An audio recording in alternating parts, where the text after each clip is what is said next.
Good morning. ইদানিং আমার সকালের শুরুটা ঠিক এই চিয়া সিড ভেজানো জল দিয়েই শুরু হচ্ছে। প্রত্যেক বছর শীতে আমি ফুল গাছ লাগালেও এবছর শীতের শুরুতে বাড়ি না থাকার কারণে আর লাগানো হয়নি। তাই ভাইকে অনেক বলে কয়ে এই কটা গাছ আনিয়েছি। এই যে আমার ঘরের সামনে এক ফালি জায়গা, এখানেই আমি প্রত্যেক বছর ফুল গাছ লাগাই। আমাদের চোখের আড়ালে গাছগুলো যাতে কেউ নষ্ট না করে দেয়, তাই জন্য ভাই জায়গাটা জাল দিয়ে আটকে দিয়েছে। সবার আগে আমি গর্তগুলোকে খুঁচে নিচ্ছিলাম এদিকে, আর আমার নখে একটু ব্যথা থাকার কারণে আমি ভালো করে মাটিগুলো তুলতে পারছিলাম না, তাই মাকেই ডেকে দিয়েছি যে তুমি একটু করে দাও।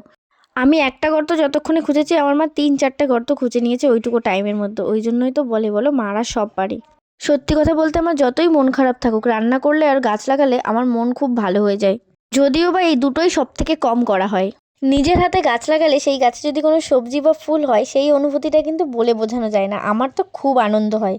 আমার গাছ লাগাতে লাগাতে একটা কথা মনে পড়ে গেল। স্কুলে একবার কর্মশিক্ষায় ফুল গাছ নিয়ে যেতে বলেছিল। তখন বন্ধুদের মধ্যে খুব কম্পিটিশন, কার গাছটা ভালো হবে। আমি একটা মিনি গোলাপের চারা নিয়ে গেছিলাম, তবে গাছটা দেখে ফেরত দিয়ে দিয়েছিল। আমি বাড়িতে লাগিয়েছিলাম। রোজ সকালবেলা উঠে আমি সবার আগে দেখতাম যে গাছটায় কটা ফুল ফুটেছে।